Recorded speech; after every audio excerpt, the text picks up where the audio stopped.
हरिओम। स्वागत है आप सभी का आज के इस व्याख्यान में। हम शुरू करते हैं लघु सिद्धांत कौमुदी के आज के व्याख्यान को। इसमें कल के सूत्र को हल्का सा आवृत्ति करते हुए आगे के सूत्रों में चलेंगे और दो तीन सूत्र आज देखेंगे। यदि दो तीन सूत्र रोज ऐसे देखने का औसत बना रहा तो संभवतः अगले जुलाई से पहले लघु सिद्धांत कौमुदी पूरा हो जाए। संभवतः किसी दिन 4-5 भी होंगे, क्योंकि जब आप पंचसंधि पढ़ लेंगे तो आगे के सूत्रों में फिर ऐसी गति हो जाएगी कि 2-2, 3-3 सूत्र समझना बहुत आसान हो जाएगा। ठीक है, तो लक्ष्य ये है कि इस जुलाई में 1 जुलाई के आसपास से जो सोचे थे कि शुरू करने का, वो शुरू होते होते अगस्त तक पहुंच गया था, पर अगले जुलाई से कोई दूसरा ग्रंथ शुरू किया जाए, ऐसा लक्ष्य होगा। चलिए यहाँ विषय पे आते हैं। ये तो ध्यान है ना पूरा सबको। ये अंतादिवच्च ध्यान है पूरा बढ़िया से। अचोन्त्यादिटी अंतादिवच्च ये पूरा बढ़िया से समझ गए हैं ना।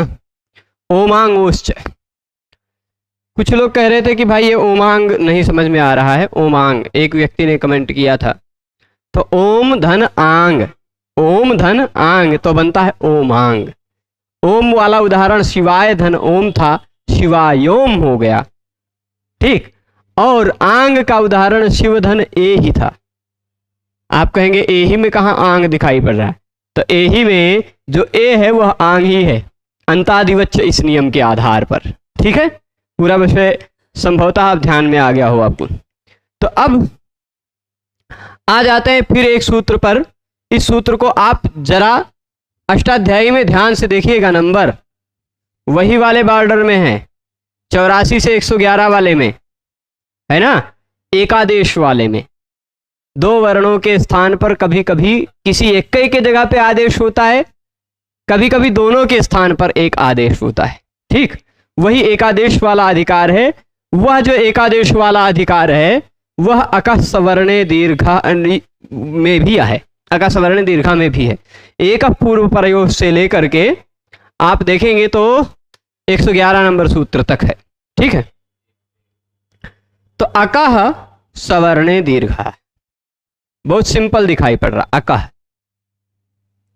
दिख रहा है, अष्टाध्यायी में भी निकाल लीजिए। 101 नंबर का दिक्कत है, 6-1 101। अकः स्पष्ट है। अकः कैसा शब्द है? जैसे आपको इकह दिखाई पड़ रहा था वैसे अकः, जैसे इक का इका था वैसे अक का अकः। अच्छा ये बताइए अक में कितने अक्षर आते हैं? आ, ई, उ, रे, ले। ठीक, अ, ई, उ, रे, ले।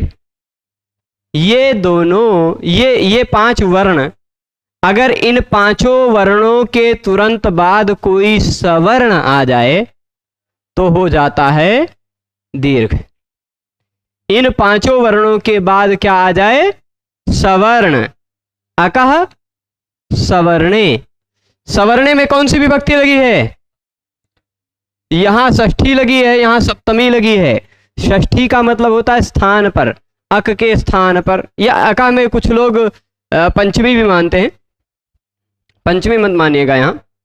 तो अकः सवर्णे, अक के बाद सवर्ण हो। ठीक है, अक के बाद यदि कोई सवर्ण हो तो पूर्व और पर के स्थान पर दीर्घ हो जाता है। क्या हो जाता है? आप कहेंगे क्या होता है? दीर्घ। किसे कहते हैं दीर्घ? दीर्घ क्या है? तो आपको फिर एक सूत्र ध्यान देना पड़ेगा, याद करना पड़ेगा। ऊ कालो झ्रस्व दीर्घ प्लुतः। दीर्घ किसे कहते हैं? दीर्घ उसे कहते हैं ऊ को उच्चारण करने में जितना समय लगा उतना समय लगाकर जिस स्वर वर्ण का उच्चारण किया जाए वही तो होगा दीर्घ। ह्रस्व उ के उच्चारण में जितना समय लगा उतना समय लगाकर जिसका उच्चारण किया जाए वह है ह्रस्व। ठीक है, अब जरा एक चीज और ध्यान दीजिएगा यहां पर। एक बात और ध्यान देने लायक है आपको कि अकः यहाँ षष्ठी न ले तो ज़्यादा ठीक है, मैंने बोला षष्ठी, पर षष्ठी न लें तो ज़्यादा ठीक है, पंचमी और सप्तमी दोनों है ना। अक के बाद सवर्ण हो तो ठीक, तो यहाँ पंचमी ही लीजिएगा। जैसे तो अक के बाद होना चाहिए, सवर्ण होना चाहिए, हाँ, अक से पर में सवर्ण हो और सवर्ण से पूर्व में अक हो, ठीक। अक से पर में सवर्ण हो, सवर्ण से पूर्व में अक हो, तो पूर्व और पर के स्थान पे हो जाता है दीर्घ, ठीक है। अब जहां कहीं कहीं क्या होता है, ये एक समस्या आती है कि सप्तमी विभक्ति लगाकर कहीं निर्देश किया गया हो तो कार्य किसके स्थान पर होगा। जैसे इको यणचि में अचि लगाया गया था, तो जो कार्य होगा वह अच से पूर्व वाले के स्थान पर होगा। अगर पंचमी विभक्ति लगा हुआ है किसी में, पंचमी विभक्ति लगा हुआ है किसी में, तो जो कार्य होगा उसके पर वाले के स्थान पर होगा। तो ये कह रहा अक के पर वाले के स्थान पर होगा, सामान्य नियम के आधार पे देखेगा, और ये कहेगा सवर्ण के पूर्व वाले पे ऐसा होगा, है ना। तो यहां कोई दिक्कत नहीं है, क्योंकि यहां एक पूर्व प्रयोग का अधिकार चल रहा है। यहां पूर्व और पर दोनों के स्थान पर हो सकता है, पर कहीं कहीं एक पूर्व प्रयोग का अधिकार ना हो और सप्तमी विभक्ति वाला कह रहा हो कि बाद वाले को सप्तमी, जैसे अभी आगे आप हल संधि में एक सूत्र पढ़ेंगे, उदः स्था स्तंभो, ठीक, उदः स्था स्तंभो। ये कहेगा पहले उद के पर में स्था अथवा स्तंभ हो, और उद के पर में स्था अथवा स्तंभ हो, ये उदा ने कहा, और स्था और स्तंभ के पूर्व में उद हो, ये स्था स्तंभों में सप्तमी लगी है, उसने कहा। अब नियमतः स्था और स्तंभ के सप्तमी विभक्ति के कारण जहां सप्तमी लगी होती है वहां कार्य उससे पूर्व के स्थान पर होता है, और जहां पंचमी लगी होती है वहां कार्य उसके पर के स्थान पर होता है। अब दोनों में झगड़ा होने लगा किसके स्थान पर करें, है ना। ऐसी स्थिति है, क्या है, उद और स्था है। मान लीजिए उद धन स्थान, ऐसा है। अब उदः स्था स्तंभों ने कहा कि स्था और स्तंभ के पूर्व में, स्था स्तंभों में सप्तमी लगी है। सप्तमी ने कहा जिसमें सप्तमी लगी हो कार्य उसके पूर्व के स्थान पर होगा, यानी उद के द के स्थान पर होना चाहिए था। और उदा में पंचमी लगी है, तो पंचमी जहां लगी होती है वहां वो क्या कहता है कि जिसमें पंचमी लगी है कार्य उसके तुरंत पर वाले के स्थान पर होगा, यानी स्था के सा के स्थान पे हो। वो कहेगा द के स्थान पर कार्य हो, वो कहेगा सा के स्थान पर कार्य हो, है ना। तो एक परिभाषा तब कहाँ काम आती है, वहां, यहां तो नहीं जरूरत पड़ेगी, यहां पंचमी सप्तमी में यहां नहीं जरूरत पड़ेगी, क्योंकि यहां एक पूर्व प्रयोग का अधिकार है। पर जहां उसका अधिकार नहीं है वहां उभय निर्देशे पंचमी निर्देशो बलीयान, जहां दोनों का निर्देश किया हो, सप्तमी और पंचमी दोनों का, वहां पंचमी निर्देश ज्यादा बलशाली माना जाता है। तो उद के पर वाले सा के स्थान पर कार्य होगा, उत्थानम बनेगा, वो सब आप वहां हल संधि पढ़ते समय पढ़ेंगे। अभी खाली प्रसंग बस बता दिया कि भ्रांति ना हो। आप पंचमी जहां लगी होती है वहां कार्य उसके बाद के स्थान पर होता है, सप्तमी जहां लगी हो वहां कार्य उसके पूर्व के स्थान पर होता है। पर यहां बाद और पूर्व मत देखिए, यहां एक पूर्व प्रयोग का अधिकार चल रहा है। एक पूर्व प्रयोग के अधिकार में जो आता है पूर्व और पर के स्थान पर एक आदेश करता है वह, ठीक। तो अब एक चीज आपने देखा कि अका में क्या क्या है। अका में आ है, मैं इसको अका सवर्ण दीर्घा को थोड़ा सा यहां और अच्छे से स्पष्ट करके समझाता हूं। इसमें आप प्रभु आ जाइए। यहां देखेंगे आप क्या है, पहले होना चाहिए आ, ई, उ, रे, ल। अब वह अक यहां विधीयमान है कि अविधीयमान है। विधीयमान यहां दीर्घ है ना। अक हो तुरंत बाद में सवर्ण हो तो पूर्व और पर के स्थान पर होता है क्या, दीर्घ। पूर्व और पर के स्थान पर क्या हो जाता है, दीर्घ हो जाता है। अकः सवर्णे दीर्घ, अकः सवर्णे दीर्घा। ठीक, पूर्व और पर के स्थान पर क्या हो जाएगा? दीर्घ हो जाएगा। ठीक है। अब दिक्कत क्या होगी? आपने देखा अ के बाद यदि सवर्ण होगा, यहां देखिए विधान किसका हो रहा है? दीर्घ का। दीर्घ का विधान हो रहा है, इसलिए विधीयमान है दीर्घ। अविधीयमान है अक और सवर्ण। तो अक तो प्रत्याहार है, वह अपने सभी सवर्णों का ग्रहण कर लेगा। अक मतलब अ ह्रस्व हो चाहे दीर्घ हो, अ ई ह्रस्व हो चाहे दीर्घ हो, उ ह्रस्व हो चाहे दीर्घ हो, रि ह्रस्व हो चाहे दीर्घ हो। रि तो दीर्घ होता ही नहीं, रि का तो दीर्घ होता ही नहीं। तो इसलिए अब रि के तुरंत बाद फिर से रि का सवर्ण आ जाए तो दीर्घ हो जाएगा, ऐसा आप मत समझिएगा, क्योंकि दीर्घ रि तो होता नहीं। पर रि और लि आपस में सवर्ण है ना, रि है, उसके तुरंत बाद लि आ जाए तो दीर्घ हो जाएगा। तो दीर्घ होगा, वह दीर्घ कौन सा होगा? रि है, उसका सवर्ण लि है, लि का तो दीर्घ मिलता नहीं, रि वाला दीर्घ मिल जाता है, मतलब ये ऐसा हो जाएगा, ये एक और मात्रा वाला। ठीक, ये रि धन लि तो दीर्घ रि बन जाएगा। ये इस तरह ध्यान रखिएगा, पहले होना चाहिए अक, उसके तुरंत बाद होना चाहिए उसका कोई सवर्ण। तो अक मतलब इतना हो गया, तो उसके तुरंत बाद हो उसका कोई सवर्ण, तो हो जाएगा दीर्घ। ठीक, अब जैसे देख लीजिए अ है, तो अ के बाद यदि ई उ रे ले ये सब होता तो हम जान चुके हैं गुण हो जाता, गुण हो जाता ना। ए ओ आई औ होता तो वृद्धि हो जाती, ये भी आप जान चुके हैं। आ के तुरंत बाद ये चार होते तो वृद्धि हो जाती, ये चार होते तो गुण हो जाता। पर ये अगर होता तो क्या होता, ये अभी तक नहीं बताया गया था, अभी तक नहीं बताया गया था ना। गुण और वृद्धि की, अरे प्रभु उतना मत भागो, काहे भाग रहे हो? आ जाओ, इधर आ जाओ। हाँ, बहुत ज्यादा भाग रहे हैं। ठीक, तो यहां देखिएगा ई उ रि रहेगा तो क्या होगा? गुण हो जाएगा, ये भी बताया जा चुका है। पर ऐसे लिखते ही रहोगे प्रभु, आप मिटाओगे नहीं? हाँ मिटाओ। आ के तुरंत बाद आ हो तो क्या होगा, यह आपको जानना है। अब आप देखिए ये अक है कि नहीं, उसके तुरंत बाद सवर्ण है कि नहीं है, तो दो आ जुड़ेगा तो हो जाएगा दीर्घ। ठीक, ई के तुरंत बाद अगर देखिए ई के बाद क्या क्या होता, तो अभी बताया जा चुका है। ई के बाद आ हो तो ई हो, सभी स्वर मैं एक बार सबके आगे लिखूंगा, आ ई उ रे ले ए ओ आई औ, कोई भी स्वर हो यण हो जाता। पर इसका अपवाद है, ई के तुरंत बाद ई हो तो यण नहीं हो पाएगा, क्योंकि तुरंत बाद में सवर्ण है।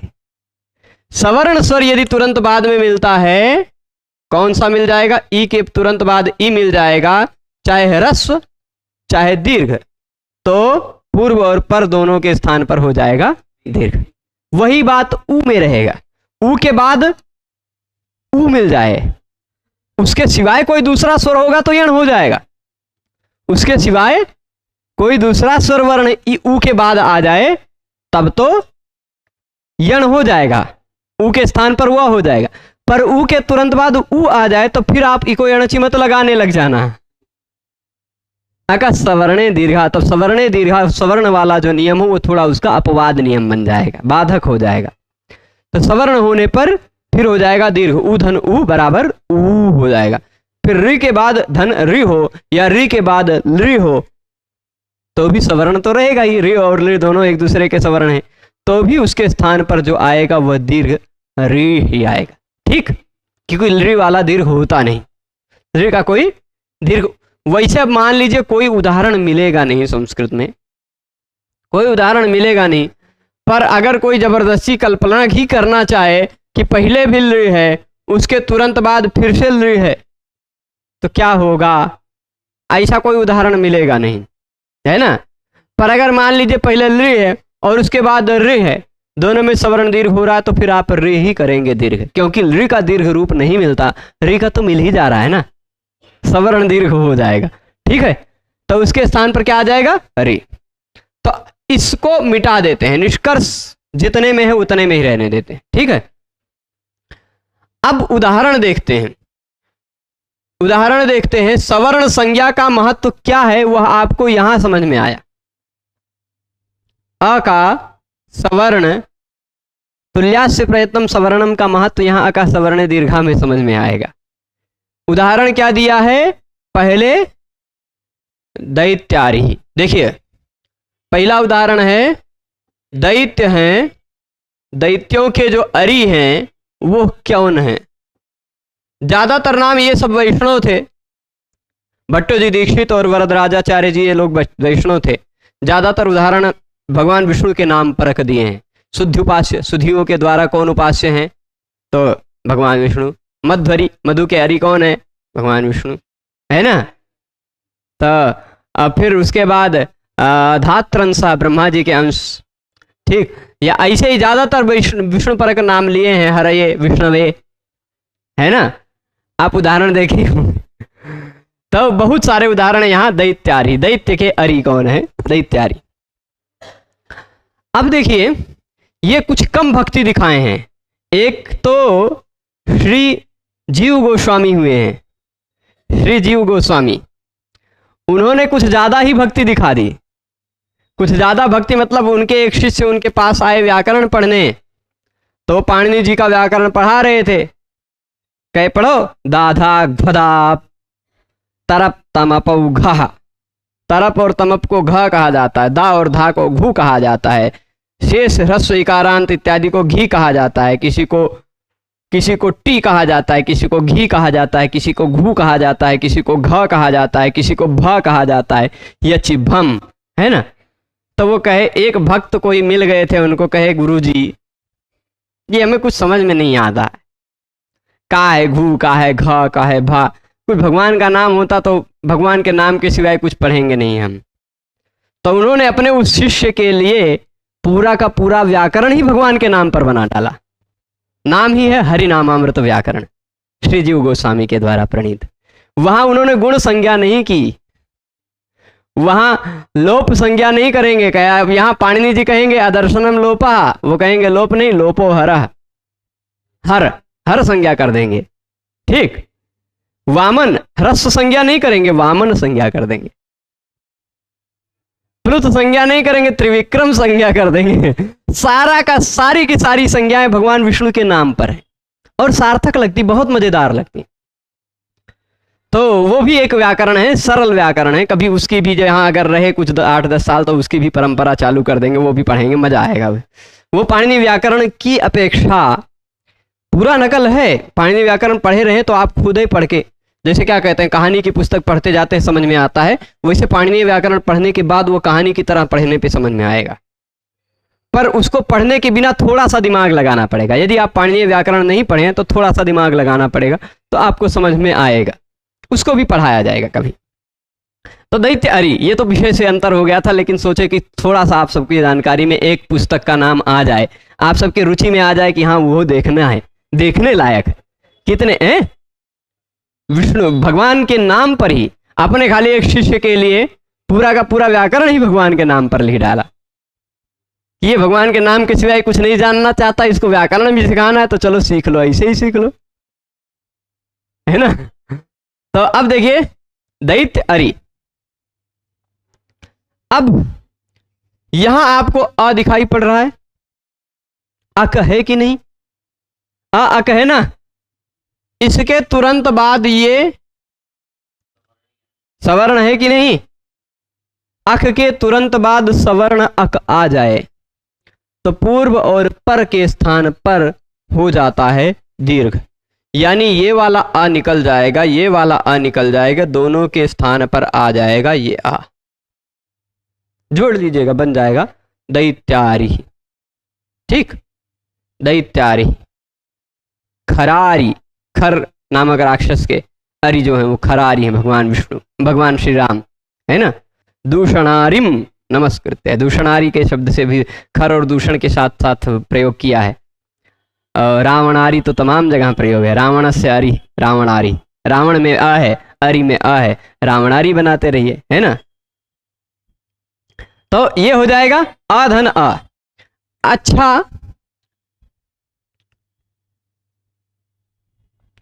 अब दैत्य के बाद यदि होता आदि तो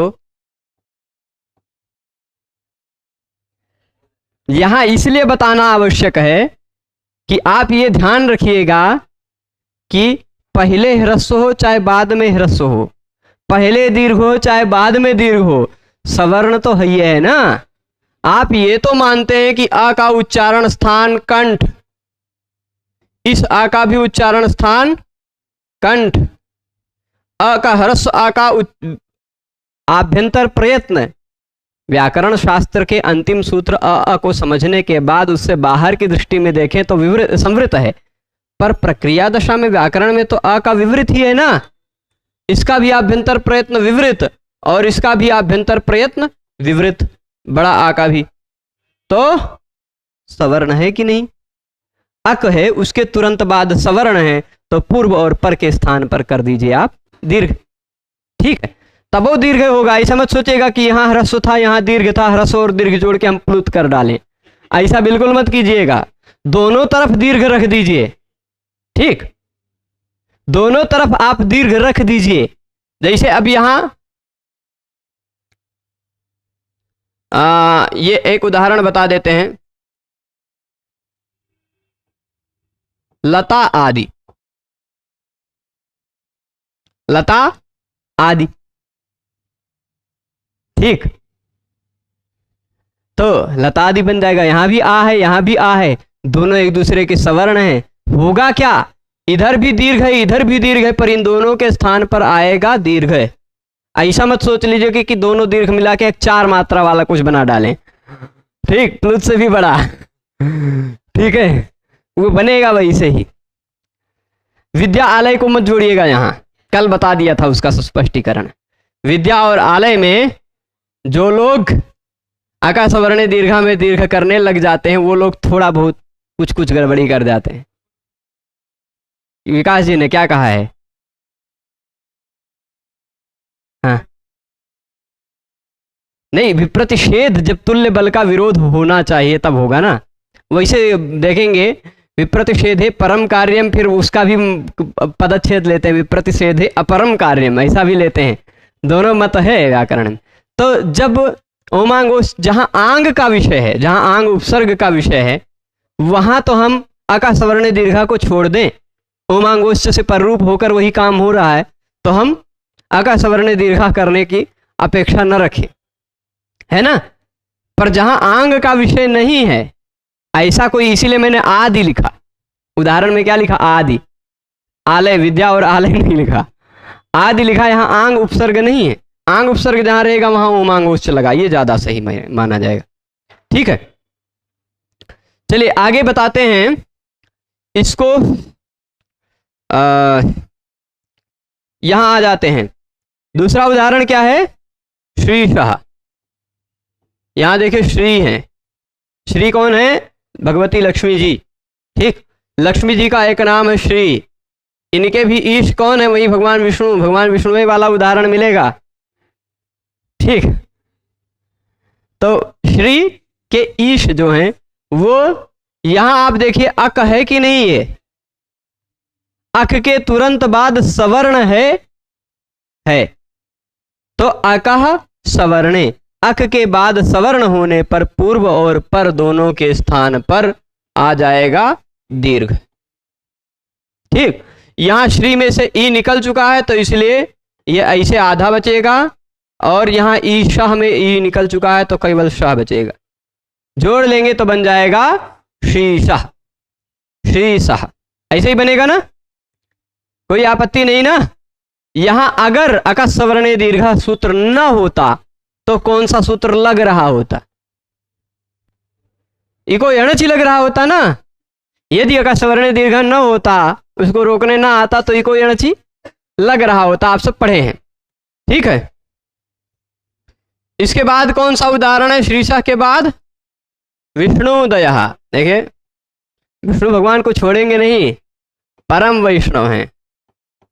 विष्णु दया, अरे पहले काहे लिख रहे हैं, सिद्ध कर दें पहले। विष्णु, निष्कर्ष क्या है आप समझ रहे होंगे कि चाहे ह्रस्व हो दोनों तरफ, चाहे दीर्घ हो दोनों तरफ, चाहे एक तरफ ह्रस्व एक तरफ दीर्घ, दोनों तरफ चाहे दीर्घ, जोड़ करके होगा दीर्घ। बड़ा उ, हम बड़ा आ करने जा रहे थे, ठीक। यहां विष्णु में से ऊ निकल चुका है, तो विष्णु आधा बचा, ऊ है इसमें, और इधर उदय में से दय बचा है, विष्णु दया, विष्णु दया, ठीक है। स्पष्ट रहेगा? विष्णु धन उदय, विष्णुदय बन जाएगा। विष्णु का उदय, उनका तो उदय होता ही रहता है ना।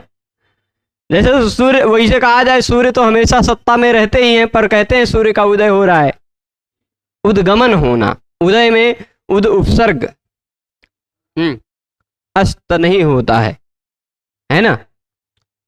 तो न ही उदय होता है ना अस्त होता है, वो देश देश के आधार पर उसका तदनुरूप व्यवहार होता है, ठीक। तो अ ई उ का उदाहरण दे दिया, फिर अब अगला उदाहरण दे रहे हैं रे का। होत्र, ऋकारा नहीं कहिए भाई, होत्र ऋकारः। इसका मतलब होत्र शब्द में जो री है वो होत्र ऋकार है। हमको अगर बताना है, आपको बताना है कि होत्र में जो री दिखाई पड़ रहा है उसके बारे में मैं बात कर रहा हूं। होत्र ऋकारः, होत्र शब्द में जो री है, होत्र ऋकारः, ठीक। तो इसी को जोड़ ही लीजिए, मान लीजिए, क्योंकि हम कह सकते हैं भाई दंड में जो आकार है उसकी बात चल रहे हैं, तो दंड आकार, दंडाकार ऐसे कर सकते हैं ना। तो वैसे हरि में जो इकार है, हरि इकार, हरि इकार ऐसा बना सकते हैं। वैसे होत्र में जो ऋकार है, ठीक, होत्र में जो ऋकार है उसको जोड़ेंगे, यहां है ऋ, यहां भी है ऋ, दोनों के स्थान पर हो जाएगा सवर्ण दीर्घ, ठीक। और इधर देखिए होत्र में से बचेगा क्या, होत, होत बचेगा, और इधर कार बच जाएगा, होत्रिकारा, ठीक। होत्री, ये दीर्घ री इसी में आके जुड़ जाएगा। इस कार को भी ये देखिए दीर्घ री इसमें जुड़ेगा, इसे हो जाएगा, और इस कार को भी इधर लेके चले, बेचारा कार का एक्सीडेंट हो गया, हाँ, तो यहां आ गया, ठीक। तो बन गया होत्रिकारा, बन जाएगा। अब ये समझ गए। तो अका सवर्ण दीर्घ इतना बहुत सामान्य सूत्र है, संधि में आपको बहुत आसान लगा होगा अका सवर्ण दीर्घ वाला नियम। आ जाते हैं फिर से यहां पर, अक के बाद सवर्ण अच हो, सवर्णे अचि, अक हो, उसके तुरंत बाद सवर्ण कोई स्वर वर्ण हो, तो पर स्वर, सवर्ण स्वर वर्ण पर में हो, तो पूर्व और पर के स्थान पर दीर्घ एकादेश होता है। एका पूर्व प्रयोग के अधिकार में यह होने के कारण पूर्व और पर के स्थान पर एकादेश करेगा, ठीक है। जैसे दैत्यारी, श्रीशः, विष्णुदय, होत्रिकारा, चारों उदाहरण आप सिद्ध कर चुके हैं। एंगा पदांतादति में आ जाएं। आप एंगा पदांतादति समझने से पहले एंगी पर रूपम को ध्यान रख लीजिए। एंगी पर रूपम ध्यान है, उसने क्या कहा था, ये क्या है, जबरदस्ती है, एक प्रकार की गांव के देशी शब्दावली में कहा जाए तो जबरदस्ती है। एंगी पर रूपम ने क्या कहा था, पहले होना चाहिए अवर्ण, उसके बाद होना चाहिए एंग, धातु का पहला वर्ण एंग, तो पररूप हो जाएगा, दोनों के स्थान पर बचेगा क्या, है ना। इसी को थोड़ा और बढ़िया से लिख दे का, यहाँ पे आते हैं फिर से तो और बढ़िया से लिख देते हैं। एंगा पदांतादति को यहाँ पर ही समझाते हैं, फिर उसके बाद देखिए पहले एंग पर रूपम ने आपने एंग पर रूपम को पढ़ा था, कहा था पहले अ होना चाहिए उसके बाद होना चाहिए एंग। एंग मतलब पहले आ हो फिर उसके बाद ए हो या ओ हो, ठीक। तो बचेगा क्या, पर रूप हो जाएगा, मतलब ए बचेगा ओ बचेगा, ठीक। एंगा पदांतादति इसी का जस्ट उल्टा है, वो कहता है पहले होना चाहिए एंग। पहले क्या होना चाहिए, ये तो क्या था, ये एंग पर रूपम वाला नियम था, ठीक। हाँ, उपसर्ग वाला आकार हो और धातु वाला एंग हो, ये दोनों बातें थी, मैं सामान्यता बता रहा हूं खाली। फिर इसके बाद एंगा पदांतादति वाला जो नियम है ना, ये पर रूप नहीं, ये पूर्व रूप वाला है। कौन सा, अगले प्रकार की संधि आप पढ़ने जा रहे हैं, पूर्व रूप। ये कहता है पहले होना चाहिए ए या फिर ओ। एंगा पदांतादति में एंगा में पंचमी विभक्ति लगी है, एंगा पदांतात, पदांत एंग होना चाहिए। क्या होना चाहिए, पदांत एंग, मतलब पद का अंतिम वर्ण हो एंग। क्या हो, पद का अंतिम वर्ण हो एंग, ठीक। उसके तुरंत बाद हो अ। क्या हो,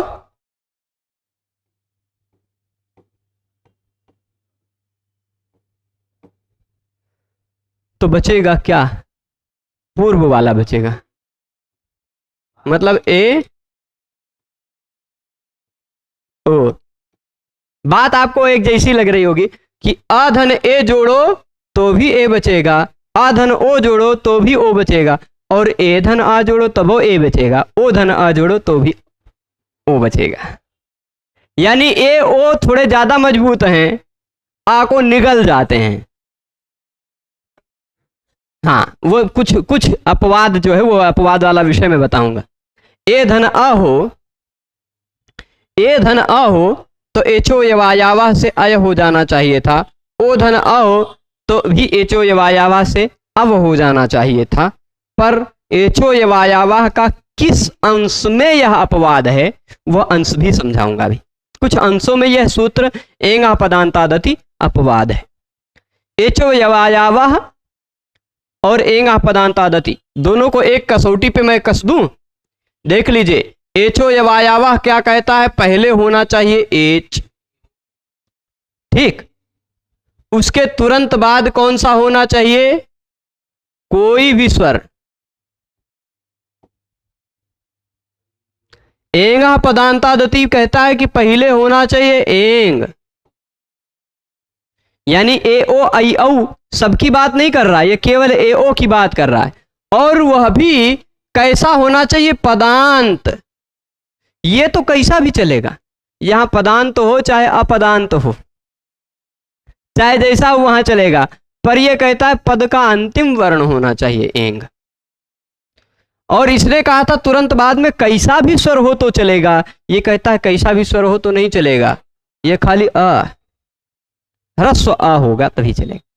तो इसलिए जब अ के साथ, केवल अ के साथ पदांत एंग का संयोग होगा, तब एचो यवायावा सूत्र का यह अपवाद बन जाएगा, ठीक है। अब यहां देखिएगा एक बात और, कि एंग में भी एक दिक्कत आती है, कुछ कुछ दिक्कत आती है। चलिए अभी उदाहरण पे देखते हैं, उदाहरण पे पहले देख लेते हैं, फिर उसके बाद जो दिक्कत अभी मन में आएगी तो बता देंगे। उदाहरण इन्होंने दिया है, गो क्या, हरे अव, हरे है अव है। आप यहीं पर कसौटी पर कसिए इसको, एचो यवायावा के पहले उदाहरण को, हरे धन ए, ठीक। एक के जैसा है, लगता होगा, यहां भी हरे है यहां भी हरे है ना। यहां तुरंत बाद में अव है, यहां तुरंत बाद में ए है। अब यहां जो अव दिखाई पड़ रहा है, ये कितने लोगों को क्या लगता है? ये अव क्या है? अव क्या है? ये क्रिया है। अव एक धातु है, बहुत ज्यादा अर्थ में। अब जितने अर्थों में है उतने ज्यादा अर्थों में और कोई धातु नहीं है पाणिनीय धातु पाठ में। सर्वाधिक अर्थों में प्रयुक्त होने वाली धातु है अव। ठीक है। हाँ, आपको लगता है कि अव उपसर्ग भी हो सकता है, पर वह उपसर्ग कब होता है? क्रिया के साथ लगता है तभी, है ना? क्रिया के साथ लगेगा तभी वह उपसर्ग है।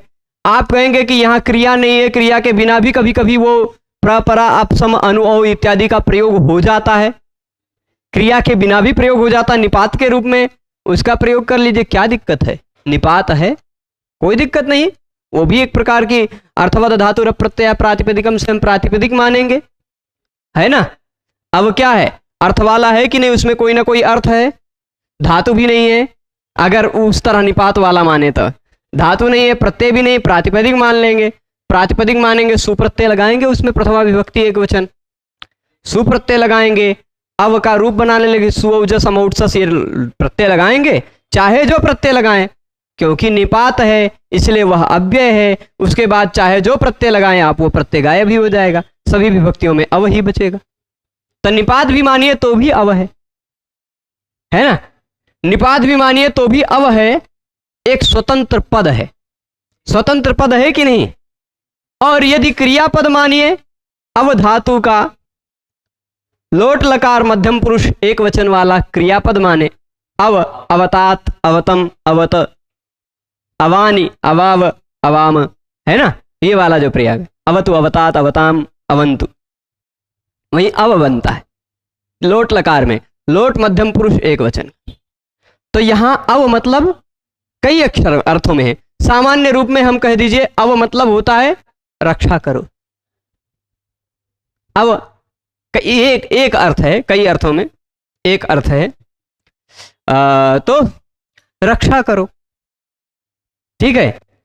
तो हरे अव, हे हरि हमारी रक्षा करो, यह अर्थ लिया जा सकता है। अब थोड़ा सा यहां ध्यान दीजिएगा, हरे ए में और हरे अव में अंतर क्या है? यहां जो हरे है वो पद नहीं है, यहां जो हरे है वो पद है। आप कहेंगे कि गुरुजी ये कैसे कह रहे हैं आप, कैसे पहचाने पद है कि नहीं पद है? अर्थ से, अर्थ से। आप बताइए, हरे और ए में ए का कोनो मतलब है? अगर हरे का संबोधन एक विभक्ति मान लें, हम मान ले कि संबोधन का एक वचन है हरे, तो ई ए का है, ए का कोई अर्थ है नहीं, अपितु यह ए जो है वो ङे प्रत्यय का ए है। और ङे प्रत्यय लगा आपको दिखाई ही पड़ रहा है, ङे प्रत्यय लगा यानी अभी ङे प्रत्यय जुड़कर कुछ बना नहीं। जब तक बना नहीं तब तक वो पद कैसे? सुबंत हुआ नहीं अभी। तो हरे स्वतंत्र पद नहीं है, हरे धन ए जो जुड़ेगा वह पद बनेगा। हरे एक स्वतंत्र पद है। पर यहां हरे जो है इसके बाद में अव जो दिखाई पड़ता है इसका अर्थ है ना? अव का अर्थ है। देखिए इसके जितने सारे अर्थ हैं ये आपको मिलेगा इसमें भ्वादिगण में ही है अवधातु।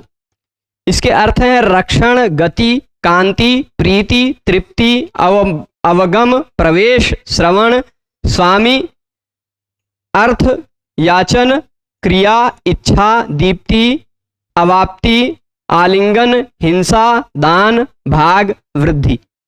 इतने सारे अर्थ हैं। इतने ज्यादा अर्थों में और कोनो धातु का प्रयोग नहीं है। ठीक, तो वही वाला अव है। अब हरे या हे हरि हिंसा कर डालो, कौन राक्षस आ रहा है, हरे वो कह दो हे हरि हमारी रक्षा करो, या हे हरि उसकी हिंसा कर डालो, या हे हरि प्रकट हो जाओ, या हे हरि अपना प्रकाश दिखाओ, कौनो भी अर्थ ले लीजिए, कई अर्थ। ठीक, समझ जाएंगे अपने भाव से आप जो अर्थ लेना चाहें। तो अब यहां जो अव है यह एक स्वतंत्र पद है और यहां इसका मतलब पता चलता हरे भी कोई एक पद है। पर यहां ए जो है यह कोई पद नहीं है, ये एक प्रत्यय है, और इस प्रत्यय को जोड़े बिना पद नहीं बन पाया है अभी तक। इसको जोड़ने पर जो बनेगा हरा ये वह पद बना, चतुर्थी विभक्ति एक वचन का, है ना। पर यहां ऐसा कुछ नहीं है, इसलिए यहां अयादेश हो गया। यहां तो हरे ऑलरेडी पद है, यहां एंगा पदांतादति लग जाएगा। एंगा पदांतादति क्या कहता है, पहले होना चाहिए पदांत एंग, पदांत ए या ओ, ठीक। उसके तुरंत बाद होना चाहिए ह्रस्व अ, तो पूर्व और पर के स्थान पर पूर्व वाला बचता है, ए बचेगा या ओ बचेगा। यही है इसका निष्कर्ष। एंगा पदांतादति भी एका पूर्व प्रयोग के अधिकार में ही है ना।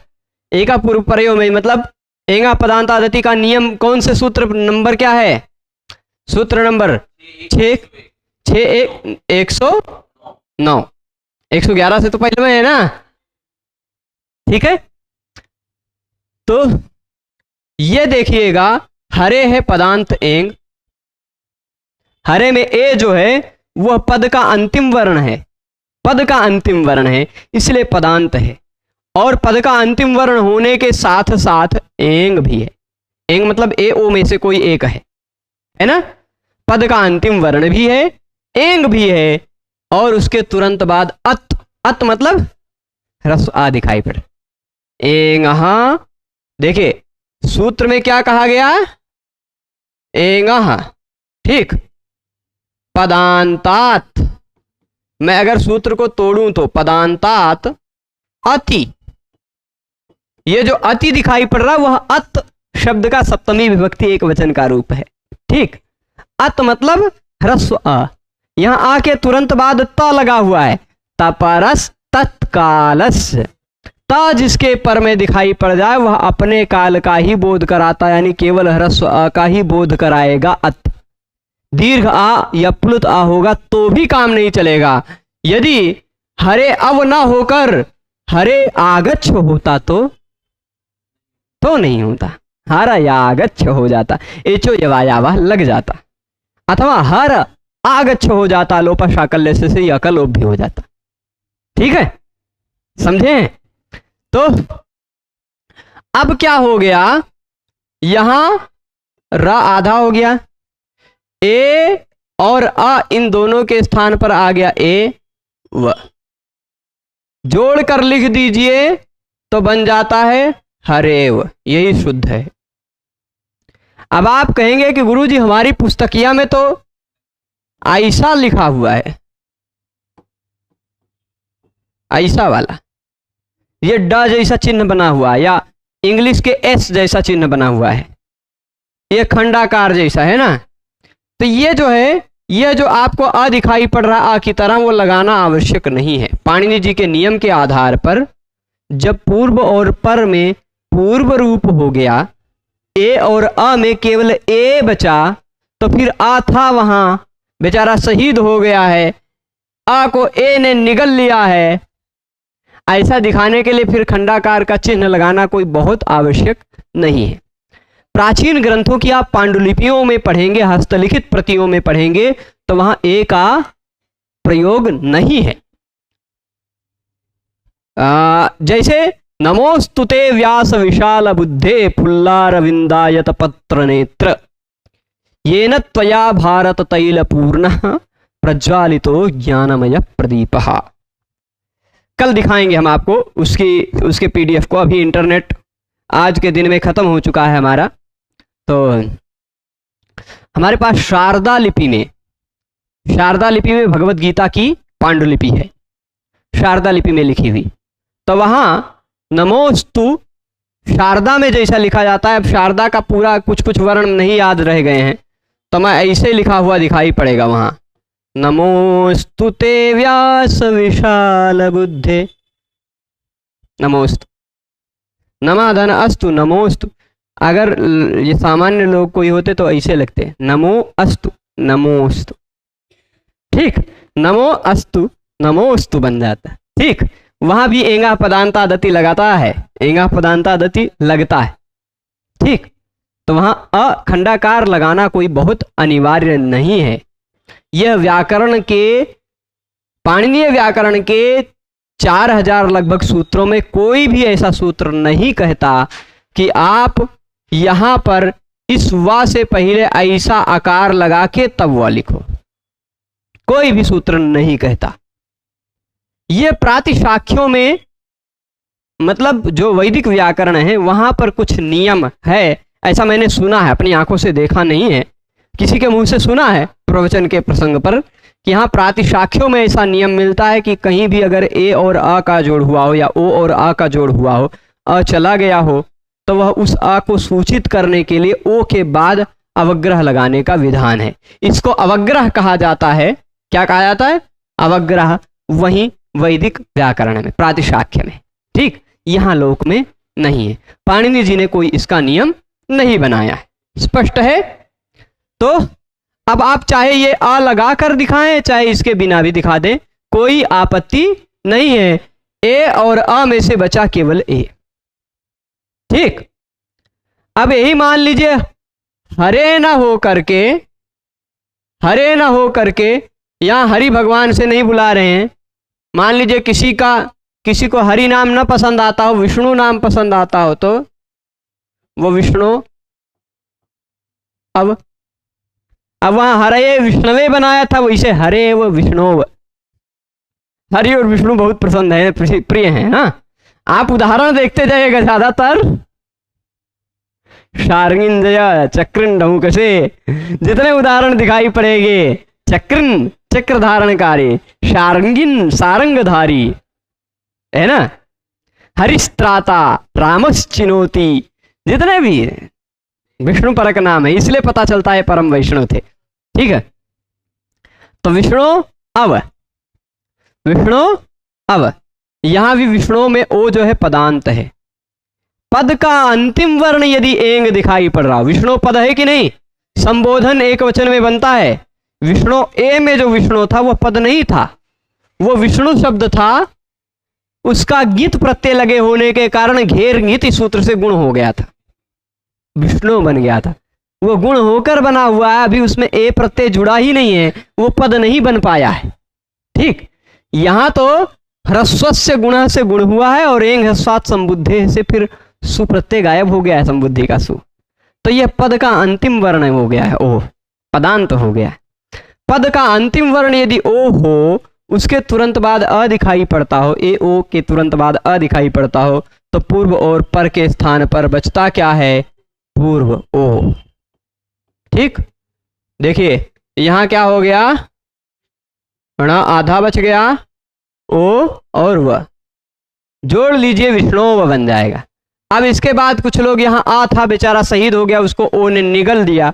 इसको दिखाने के लिए यहाँ एक ऐसा चिन्ह लगा देते हैं। लगाना अनिवार्य नहीं है, उसके बिना भी आप लिख सकते, उसके बिना भी आप लिख सकते हो। अगर कोई आक्षेप करे कि काहे नहीं लगाए, तो उससे आप पूछ लीजिए पाणिनि जी ने किस सूत्र में कहा है लगाने का, किस सूत्र में कहा है अवग्रह लगाने के लिए? क्योंकि कहीं नहीं कहा है, अवग्रह लगाने को कहीं नहीं कहा है। अच्छा, उनसे फिर पूछिएगा कि पूर्व रूप क्या होता है ना। जैसे प्र एजते, आ और ए में से पर रूप करके ए बनाया, तो प्रेजते बनाया, वहां तो अवग्रह नहीं लगाए आप, जब पर रूप हो गया। और जब पूर्व रूप हो रहा है, अधन ए का जब ए हुआ था, तब तो आपने कुछ नहीं लगाया। जब ए धन आ का ए हो गया, पूर्व रूप हो गया, तब काहे आप चिन्ह लगा रहे हो? है ना, यहां भी लगाओ, आप कह दीजिए प्रेजते में लगाओ, उपोषति में लगाओ, है ना, तो ऐसे बता सकते। पर हाँ, परंपरा है, चलती आ रही है, लगाते आ रहे हैं। और यही अंतर भी है। मान लीजिए आपको न समझ में आता हो कौन सा पूर्व रूप है, कौन सा पर रूप है, गुरुजी हम कैसे समझें? क्योंकि आ धन ए जोड़ेंगे तब वो ए बचेगा, ए धन आ जोड़ेंगे तब वो ए बचेगा। बचा ए है, हम कैसे जाने आ पहले था कि बाद में था? अर्थ से। प्रएजते में आप ये नहीं सोचेंगे कि प्रे अजते जुड़ा है, ऐसा तो बिल्कुल नहीं सोच पाएंगे। प्रेजते था तो प्रे अजते ऐसा तो नहीं रहा होगा, प्रएजते रहा होगा। प्र में आ पहले, एजते का ए बाद में, आ पहले ए बाद में, ए बचा है यानी बाद वाला बचा है, यानी पर वाला बचा है, ये पर रूप है। हरे अव, हरे वो हुआ, यहां हरे पहले।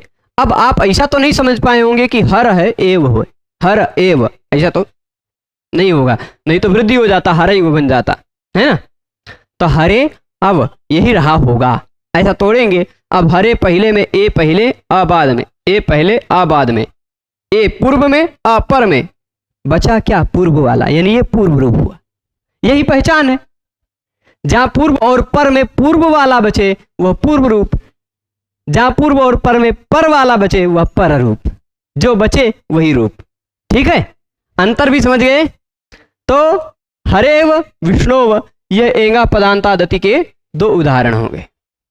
देखिए क्या कहा, पदांत एंग हो, एंगा पदांतात में एंगा पंचमी, एंगा में कौन सी विभक्ति लगी है, पंचमी, पदांतात में पंचमी और यहां सप्तमी। यहां भी दोनों का निर्देश है, पर क्योंकि एका पूर्व प्रयोग के अधिकार में आ रहा है इसलिए पूर्व और पर दोनों के स्थान पर हो जाएगा।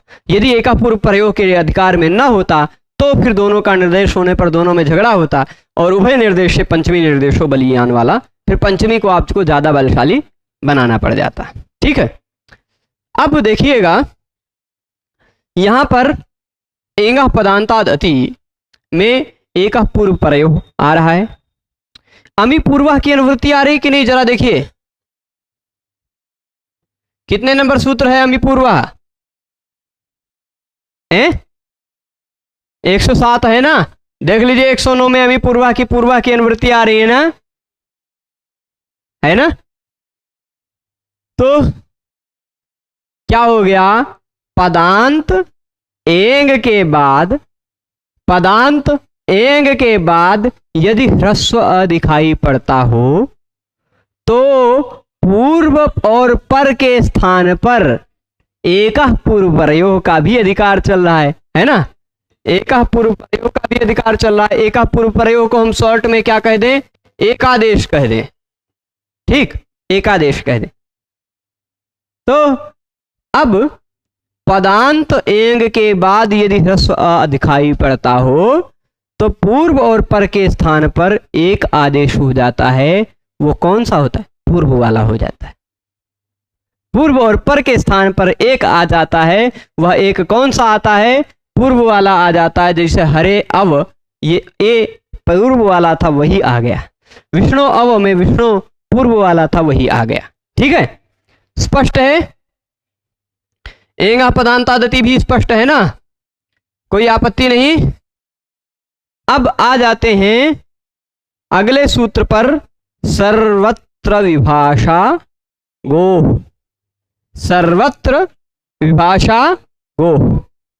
सर्वत्र का मतलब क्या है, इसके प्रसंग को निकाल लीजिए। खाली मैं इसका सरल अर्थ बताऊंगा, इसके उदाहरणों में बहुत ज्यादा विस्तार से नहीं जाएंगे, क्योंकि हाँ एक दो उदाहरण देख सकते हैं। इसके बाद जो अनेकालशित सर्वस्य निच इत्यादि आएंगे, अवंग स्फोटायनस्य इंद्रे च, ये चार सूत्र, अनेकालशित सर्वस्य निच अवंग स्फोटायनस्य इंद्रे च, ये सब एक ही पाठ में कल ही समाप्त हो जाएंगे। ठीक है, चार।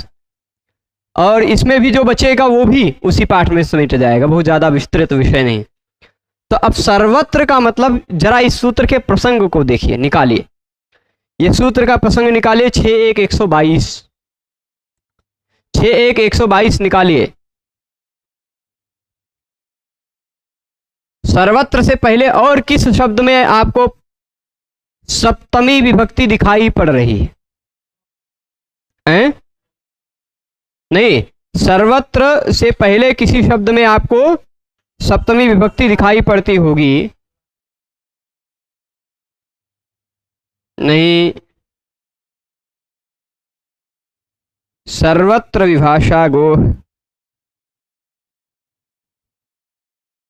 ठीक है, क्या होता है, कोई दिक्कत नहीं, कोई दिक्कत नहीं, कोई दिक्कत नहीं। सर्वत्र मतलब सभी जगह, सभी जगह मतलब अच्छा, ये वही का व्याकरण कैसा है? पाणिनीय व्याकरण कैसा है? लौकिक भी है, वैदिक भी है ना? लोक के भी नियमों का निर्देश करता है, वैदिक नियमों का भी निर्देश करता है। तो कुछ कुछ नियम केवल लोक में ही चलते हैं, कुछ कुछ नियम केवल वेद में ही चलते हैं, और कुछ नियम ऐसे हैं जो सर्वत्र चलते हैं। यहां उसी की बात चल रही है। सर्वत्र मतलब लोके वेदे च। सर्वत्र का ही मतलब यही लिया है कि लोक में भी और वेद में भी, लोक में भी और वेद में भी। अच्छा, इस सूत्र से पहले आप देखिए, एंगा की अनुवृत्ति आ रही है, आ रही है एंगा।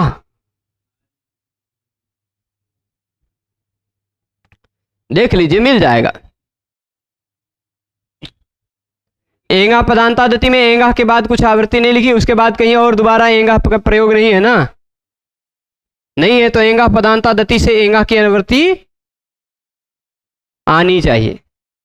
ठीक, एंगा की अनुवृत्ति आनी चाहिए। लिखा है क्या नंबर? एंगा पे कहीं कहीं को गोपाल दत्त पांडे जी में कुछ कुछ गड़बड़ी हुई है। अष्टाध्यायी में देखिए, एंगा पदांतादति में एंगा मोटे अक्षर में लिखा है कि पतले में लिखा है? उसके बाद क्या नंबर लिखा है? 110 खाली लिखा है, 113। हाँ, ये 122 है, यानी इस आधार पर नहीं आना चाहिए। अच्छा, 113 के बाद और कहीं दोबारा एंगा का प्रयोग है? कहीं और किसी 122 से पहले नहीं है, तो फिर वह थोड़ा सा मिस्टेक है। मंडूक प्लुति से उछल के कूद के जैसे मेढक चलते हैं, वैसे मंडूक प्लुति से आवृत्ति भी होगी, यहाँ अनुवृत्ति होगी, एंगा से ही एंगंत की अनुवृत्ति आ जाएगी। ठीक है, तो सर्वत्र का मतलब हो जाएगा सभी जगह, लोक में भी और वेद में भी। सर्वत्र का तात्पर्य क्या होगा? लोक में भी और वेद में भी। लोके वेदे च। गोह, गोह मतलब गो शब्द होना चाहिए। कौन सा शब्द? गो शब्द होना चाहिए। अच्छा, यहां पर एक और ऊपर से प्रकृत्याह की अनुवृत्ति आ रही होगी, आ रही है? ठीक, प्रकृत्याह की अनुवृत्ति आ रही है ना? प्रकृति भाव होता है। क्या होता है? प्रकृति भाव होता है। किसका? गो का। कहां पर? सर्वत्र। गो शब्द का सभी जगह पर प्रकृति भाव होता है, पर कैसे गो शब्द का? जो एंगंत हो, एंगंत गो शब्द का। ठीक, अब आप कहेंगे कि गो शब्द है तो गो में तो ओ अंत में रहेगा ही, तो एंग तो अंत में रहेगा ही, आपको लगता है कि ओ तो अंत में आएगा ही, तो आप गड़बड़ हो जाएंगे। कहीं कहीं ऐसा होता है, गो अंत में रहता है पर ओ अंत में नहीं रहता है। गो अंत में रहता है पर ओ अंत में नहीं रहता। कैसे? तो हम आपको बता देते हैं, चित्राः गावः सन्ति अस्य इति चित्रगुः। चित्रगुः बन जाएगा। गो अंत में है, गो स्त्री और उपसर्जन से ह्रस्व हो जाएगा तो गु बन जाएगा। गो जो था वो गु बन गया। ठीक, तो यहां अंत में ओ नहीं है, यहां एंगंत नहीं है। जहां एंगंत गो होगा वही की यह बात कर रहा है। इसीलिए देख लीजिए, चित्रगु अग्रम, यहां गु था, ओ नहीं था, एंगंत नहीं था, इसलिए प्रकृति भाव नहीं हुआ। गु में जो ऊ था उसका इको एनर्जी से वाह हो गया। ठीक है, तो एंगंत गो होना चाहिए, उसका अति की अनुवृत्ति आनी चाहिए, तुरंत बाद में अत होना चाहिए, रस अ। ठीक, लोक में और वेद में एंगंत गो होना चाहिए। ठीक, उसके तुरंत बाद अ होना चाहिए, तो विभाषा प्रकृति भाव होता है। विभाषा प्रकृति भाव होता है। विभाषा मतलब क्या? व्हाट इज विभाषा? किसे कहते हैं विभाषा? तो आपको बता दें, विभाषा के लिए एक सूत्र है, वह सूत्र है न न वेति विभाषा, यानी जो कार्य न भी हो और वा भी हो, जो कार्य न भी हो और हो भी जाए उसी को कहते हैं विभाषा। ठीक, न वेति विभाषा। तो कहीं भी अगर विभाषा शब्द का प्रयोग किया जा रहा है तो वह कार्य होगा भी और नहीं भी होगा, दोनों तरह के उदाहरण मिलेंगे। ठीक, तो सर्वत्र का मतलब लोक में भी और वेद में भी एंगंत गो शब्द होना चाहिए। एंगंत गो शब्द होना चाहिए, नहीं ऐसा गो शब्द हो जिसके अंत में एंग हो, ए या ओ हो। ठीक, ह्रस्व वाला गु हो गया हो तो नहीं काम चलेगा, अंत में एंग होना चाहिए, ऐसा गो शब्द हो। उसके तुरंत बाद अत, गोह अति, गो रति, गोह धन अति, गो रति, गो के बाद अत होना चाहिए, ह्रस्व अ होना चाहिए। तो वा मतलब क्या है? यही विभाषा है। विकल्प से प्रकृति भाव होता है, पर यदि यह गो शब्द जो है वह पदांत में हो तो। ठीक, पदांत में हो तो, जैसे अब देखिए गोधन अग्रम है, गो है अग्रम है, गो मान लीजिए एक पद है, मान क्या लीजिए ये है ना, समास हुआ है, समास में जो विभक्ति बीच का था वो लुप्त हो गया, तो भी पदत्व तो उसमें रहता ही है ना, तो पद हो गया है, सुपो धातु प्रातिपदिक। ठीक, तो उसे गो और अग्रम, गो पद का अंतिम वर्ण है उस, और एंगंत है, एंग जिसके अंत में हो ऐसा गो शब्द होना चाहिए। केवल यह गो शब्द के बारे में बात कर रहा है, सभी शब्दों के बारे में नहीं। एंग जिसके अंत में हो ऐसा गो शब्द होना चाहिए है। उसके तुरंत बाद अत यानी ह्रस्व आ होना चाहिए, वो भी है। सर्वत्र की बात कर रहे हैं, यानी लोक में हो चाहे वेद में हो, सब जगह हो जाएगा, है ना। पर कैसे होगा? विभाषा, विकल्प से प्रकृति भाव होगा। प्रकृति भाव मतलब जैसी उसकी प्रकृति है वैसा ही रह जाना, उसमें कोई भी विकृति ना आ पाना। संधि होता है क्या? विकृति आना, बदलाव आना विकृति कहलाता है। पर जहां बदलाव थोड़ा सा भी ना हो, अपनी प्रकृति में मूल रूप में स्थित रह जाए, वही है प्रकृति भाव। यानी गोधन अग्रम, वैसे का वैसा गो अग्रम बचा रह जाएगा। ठीक, अगर इसमें थोड़ा सा भी बदलाव हो गया तो विकृति हो गई। दूध का दूध बचा रह जाए तो वह प्रकृति में ही स्थित है, पर दूध का दही बन जाए तो वह विकृति हो गया। थोड़ा सा बदलाव आ जाए तो वह विकृति है। ठीक, तो अगर ए जो है, आ जो है, वह ए और ओ और आ, ओ और आ के रूप में वैसे के वैसे बचे रह जाएं तो वह प्रकृति भाव है। पर ओ और आ इन दोनों में जुड़कर कुछ विकार होकर खाली ओ बच जाए तो यह हो गया विकृति। ठीक, तो वो संधि है, पूर्व रूप वाली संधि। ठीक है, तो प्रकृति हो जाएगा, यानी प्रकृति भाव हो जाएगा, जो जैसा है वैसा का वैसा रह जाएगा। तो गो अग्रम वैसे का वैसा रह गया। पर ये जो काम होगा वो कैसे होगा?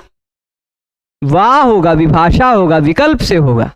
तो चलिए भाई, ये जो सभी जगह होगा तो विकल्प से होगा, मतलब नहीं भी होगा, होगा भी। प्रकृति भाव नहीं भी होगा, होगा भी। तो जब प्रकृति भाव नहीं होगा तो क्या नियम लगेगा? तो आप बताइए, एंग है अंत में कि नहीं? ह्रस्व आ है तुरंत बाद में कि नहीं? तो एंगा पदांता दति से ओ और अ के जगह पे पूर्व रूप होकर ओ ही बच जाएगा, तो ऐसा वाला रूप बन जाएगा, गोग्रम। ठीक, इसके बाद एक और उदाहरण बनेगा, वो अवंग स्फोटायन से, स्फोटायन नाम के ऋषि के मत में बनेगा। वो जैसे बनेगा उसको हम अग्रिम व्याख्यान में कल देख लेंगे। ठीक है, और इसको भी फिर इन दोनों उदाहरणों को भी सिद्ध करेंगे, एक साथ तीनों को सिद्ध करेंगे और विस्तार से बताएंगे। सभी लोग आज इस व्याख्यान में जुड़े रहे, उसके लिए सभी को बहुत बहुत धन्यवाद। कल पुनः मिलेंगे, तब तक के लिए नमो नमः।